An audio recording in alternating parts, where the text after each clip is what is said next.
오늘도 복된 아침 말씀 묵상을 사랑하는 모든 성도들 가정에 주님의 평강이 함께하기를 소원하면서 아침 묵상 시작하겠습니다. 오늘 같이 묵상하실 말씀은 디모데후서 3장 10절에서 17절 말씀 제가 봉독하겠습니다. 나의 교훈과 행실과 의향과 믿음과 오래 참음과 사랑과 인내와 박해를 받음과 고난과 또한 안디옥과 이고니온과 루스드라에서 당한 일과 어떠한 박해를 받은 것을 네가 과연 보고 알았거니와 주께서 이 모든 것 가운데서 나를 건지셨느니라. 무릇 그리스도 예수 안에서 경건하게 살고자 하는 자는 박해를 받으리라. 악한 사람들과 속이는 자들은 더욱 악하여져서 속이기도 하고 속기도 하나니 그러나 너는 배우고 확신한 일에 거하라. 너는 네가 누구에게서 배운 것을 알며 또 어려서부터 성경을 알았나니 성경은 능히 너로 하여금 그리스도 예수 안에 있는 믿음으로 말미암아 구원에 이르는 지혜가 있게 하느니라. 모든 성경은 하나님의 감동으로 된 것으로 교훈과 책망과 바르게 함과 의로 교육하기에 유익하니 이는 하나님의 사람으로 온전하게 하며 모든 선한 일을 행할 능력을 갖추게 하려 함이라. 아멘. 쉬운 예수는 없다라는 책은 제이슨 미첼이 쓴 책의 제목입니다. 모든 성도들께 일독을 권할 만한 아주 좋은 책이지요. 그는 그의 책에서 예수를 따른다는 것은 쉬운 삶이 아니라 힘들어도 좋은 삶을 선택한다는 뜻이라고 말하고 있습니다. 다시 말하면 예수님을 믿는다는 것은 결코 쉬운 선택이 아님을 지적하고 있는 것이지요. 그의 책에서 예수님을 믿는다 할 때 우리가 가져야 할 7가지 필수적 사항들을 나열했는데 그 중에 몇 문장을 소개해 드리겠습니다. 아프니까 용서를 접으라는 예수는 없다. 고통의 잔을 피해 다니라는 예수는 없다. 헌신 없이 욕구만 채우라는 예수는 없다. 인생을 내 왕국 세우는 데 쓰라는 예수는 없다. 내 몫을 움켜쥔 채 따를 수 있는 예수는 없다. 라는 등등의 지적은 읽는 이의 마음을 흔드는 참 좋은 글들이었습니다. 우리는 흔히 예수 믿으면 만사형통한다. 예수 믿으면 인생의 모든 문제가 눈 녹듯 사라져버린다는 생각을 가질 때가 있지요. 그러나 그런 말은 거짓입니다. 분명한 것은 예수 믿어도 고난은 여전하고 예수 믿어도 삶은 고단할 수 있습니다. 다만 그 모든 고난들의 의미를 새로운 눈, 가치관이 변해서 이제는 영원한 행복을 향해 달려갈 수 있다는 것뿐입니다. 요즘 우리가 묵상하는 디모데후서는 바울 사도가 믿음의 아들 디모데에게 보낸 2번째 편지로서 바울의 유언과도 같은 이 땅에 남겨진 바울의 마지막 서신입니다. 그래서 이 디모데 후서의 말씀들 한마디 한마디에서는 젊은 사역자인 디모데에게 보내는 바울의 간절함, 애절함, 간곡함을 누구나 느낄 수 있습니다. 4장에 걸친 그의 유언과 같은 편지의 핵심 내용은 복음과 함께 고난을 받으라 라고 얘기할 수 있습니다. 복음과 함께 고난을 받으라.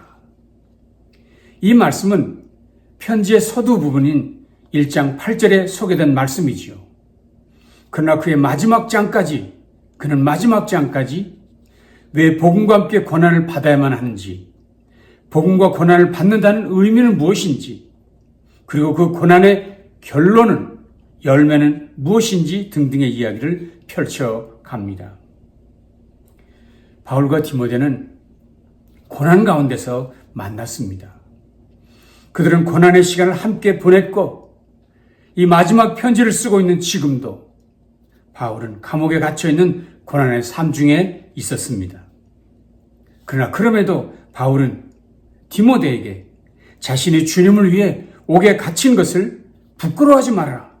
부끄러워하지 마라. 오히려 복음과 함께 고난을 받으라고 권고하고 있습니다. 오늘 묵상하는 3장에서도 역시 고난을 얘기하고 있지요. 나의 교훈과 행실과 의향과 믿음과 오래 참음과 사랑과 인내와 박해를 받음과 고난과 또한 안디옥과 이고니온과 루스드라에서 당한 일과 어떠한 박해를 받는 것을 내가 과연 보고 알았거니와 주께서 이 모든 것 가운데서 나를 건지셨느니라. 그리스도 예수 안에서 경건하게 살고자 하는 자는 박해를 받으리라. 우리가 이 본문에서 발견하는 것은 고난과 박해의 문제가 사역자인 디모데만의 일이 아니라는 사실이지요. 오늘 본문은 분명히 이렇게 말했습니다. 그리스도 안에서 경건하게 살고자 하는 자는 박해를 받으리라 라고 말했습니다. 즉 고난은 사역자들만 아니라 모든 성도들의 필수 과제라는 것이지요. 자, 그렇다면 과연 성도들이 겪어야 할 복음과 함께 고난을 받느라는 말씀의 진정한 의미는 무엇일까요? 복음과 함께 고난을 받으라. 무슨 뜻일까요? 몇 개의 다른 번역 성경을 살펴보겠습니다. 표준 세번역이지요. 복음을 위하여 고난에 참여하십시오. 복음을 위하여 고난에 참여하십시오. 메시지 성경입니다. 우리와 함께 메시지를 위한 고난에 참여하십시오. 무슨 말인가요? 복음과 함께 고난을 받으라는 말씀은 복음을 위해서 그리고 복음적 삶을 살기 위해서 고난을 받아야 한다는 이야기입니다. 자, 어떤 부분에서 고난을 각오해야 할까요? 두 가지로 말씀드릴 수 있습니다. 첫째는 복음을 전하는 일을 위해 고난을 각오해야 한다는 것입니다. 그렇습니다. 다른 복음이 아닌 참 복음을 전하는 일에 고난이 따른다는 것을 이야기하고 있습니다. 디모데가 목회하고 있는 에베소 교회는 거짓 교사들, 다른 복음을 전하는 일이 많았습니다.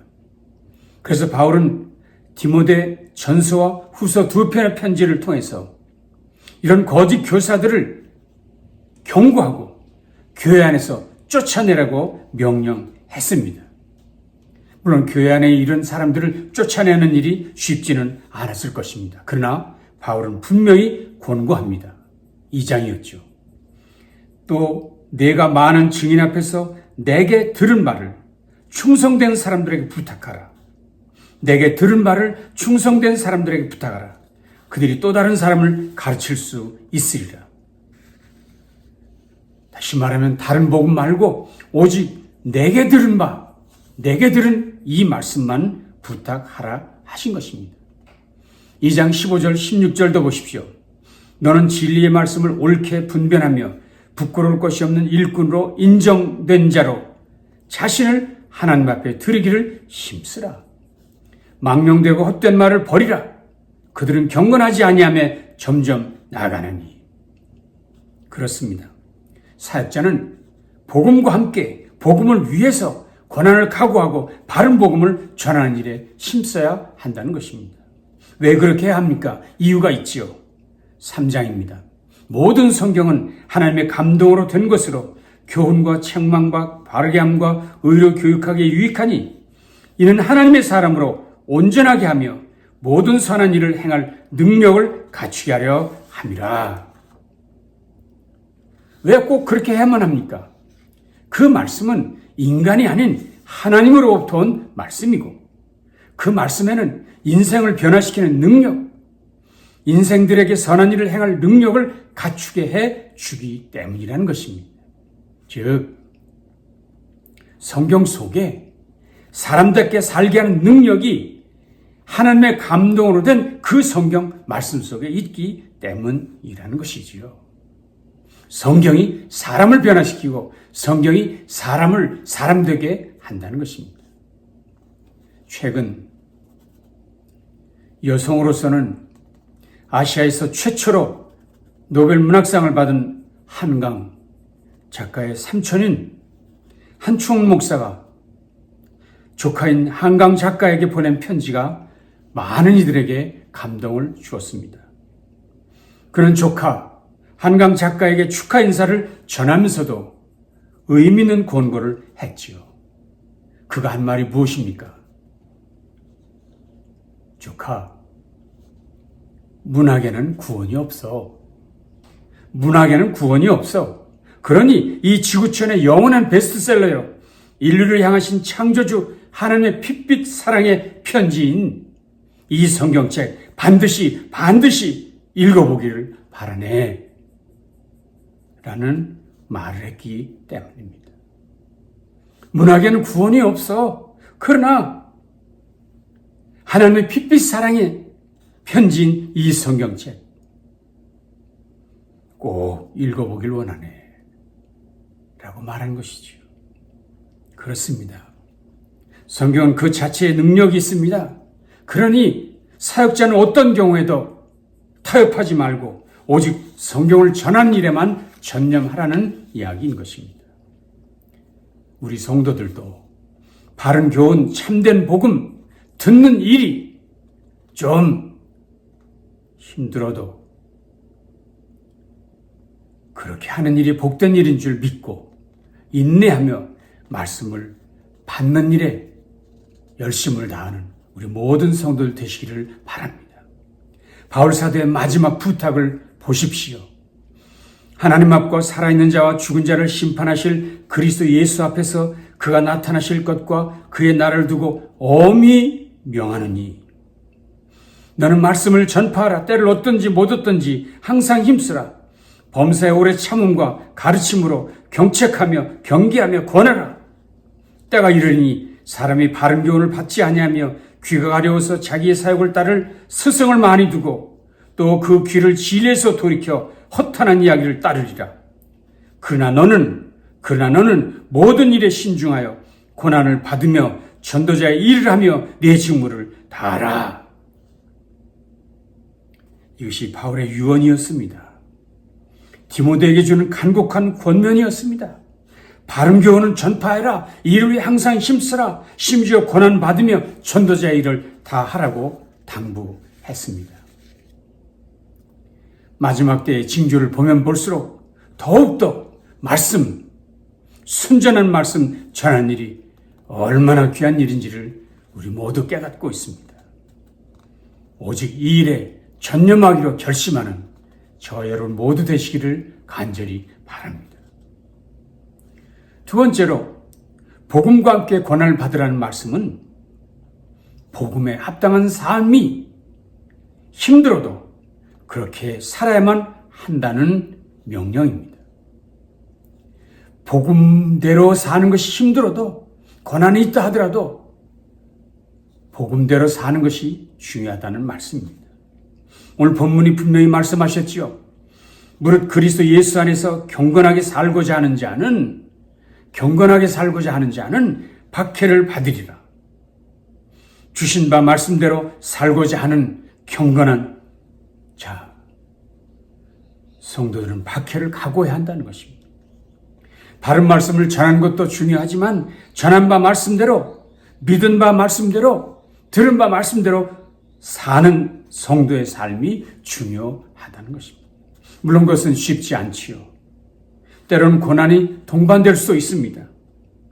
때로는 외면당할 수도 있을 것입니다. 그러나 실천이 없는 말씀은 의미 없는 일이죠.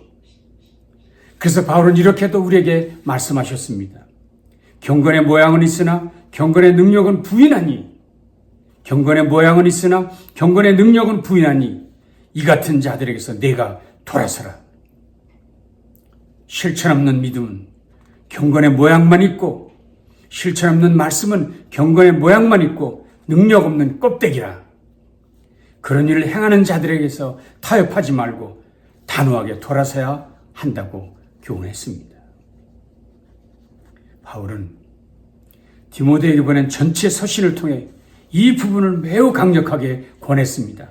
1장 13절입니다. 너는 그리스도 예수 안에 있는 믿음과 사랑으로서 내게 들은 바른 말을 본받아 지키고, 2장 15절입니다. 너는 진리의 말씀을 옳게 분별하며 부끄러울 것이 없는 일꾼으로 인정된 자로 자신을 하나님 앞에 드리기를 힘쓰라. 3장 17절입니다. 이는 하나님의 사람으로 온전하게 하며 모든 선한 일을 행할 능력을 갖추게 하려 함이라.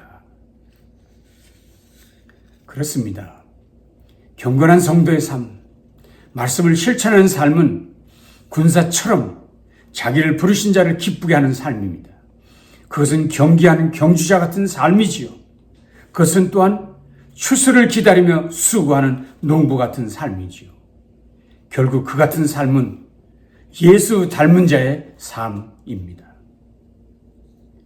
우리가 이렇게 살기 위해서 성경은 말다툼을 금하라, 청년의 정욕을 피하라, 깨끗한 마음으로 의와 믿음과 사랑과 화평을 따라 살아라, 모든 사람에 대하여 온유한 마음을 가져야 한다고 당부했습니다. 주님의 말씀을 따라 사는 삶이 쉽지 않습니다. 그러나 복음과 함께 사는 삶은 고난도 각오하고 오직 주님의 기쁨만을 위한 삶을 사는 것이 복음과 함께 고난을 받는 자의 삶인 것을 잊지 마십시오. 오늘 말씀을 정리하겠습니다. 하나님께서 사도 바울을 통해 우리에게 말씀하십니다. 복음과 함께 고난을 받으시오. 복음을 위해 고난을 받으시오. 복음적 삶을 살기 위해 고난을 각오하십시오. 고난을 두려워 말고 담대히 나아가십시오. 예수님은 이 말씀에 순종하는 이들을 향해 이런 놀라운 약속의 말씀을 주셨습니다. 마태복음 5장입니다. 나를 인하여 너희를 욕하고 핍박하고 거짓으로 너희를 거스려 모든 악한 말을 할 때에는 너희에게 복이 있나니 기뻐하고 즐거워하라. 하늘에서 너희의 상이 큼이라. 너희 전에 있던 선지자들을 이같이 핍박하니라. 하나님께서 하늘에 상을 준비해 두셨다고 말씀하십니다. 이같이 고난받음의 복음을 위해 사는 자들은 선지자들과 동일한 반열에 설 것을 얘기하고 있습니다. 그렇습니다. 우리가 세상에 살면서 복음을 전하는 일에 혹은 주님을 믿기 때문에 받는 고난이 있다면 이제는 고난에 참여하게 된 그 일 자체를 기뻐해야 할 것입니다. 왜냐하면 주께서 예비해 두신 주님의 상이 우리를 기다리고 있기 때문이지요. 놀랍게도 믿음의 사람 바울은 이 사실을 미리 믿음의 눈으로 보았습니다. 그래서 오늘 이렇게 확신이 넘쳐 외치고 있습니다. 전제와 같이 내가 벌써 부어지고 나의 떠날 시각이 가까웠도다. 나는 선한 싸움을 싸우고 나의 달려갈 길을 마치고 믿음을 지켰으니 이제부터는 나를 위하여 의의 면류관이 예비되었으므로 주 곧 의로우신 재판장이 그날에 내게 주실 것이며 내게만 아니라 주의 나타나심을 사모하는 모든 자에게도다. 아멘, 아멘, 아멘입니다. 이 같은 바울의 고백이 마지막 날 주님께 드릴 저와 여러분의 간증이 될 수 있도록 오늘과 내일을 복음과 함께 고난도 각오하며 담대히 살아가기로 결단하는 이 시간 될 수 있기를 주님의 이름으로 축원합니다. 기도하겠습니다. 주님, 오늘도 우리에게 귀한 말씀으로 권고하시니 감사합니다. 복음을 위해서라면, 복음으로 사는 삶이라면, 복음을 전하는 일을 위해서라면 어떤 일도 두려워하지 말게 하시고 어떤 고난도 두려워 말게 하시고 앞서간 믿음의 사람들처럼, 아니 예수님처럼 믿음으로 달려가는 우리 모두 되도록 함께해 주시옵소서. 예수님 귀하신 이름으로 간절히 축복하며 기도합니다. 아멘. 남날도 주님과 동행하시기 바랍니다.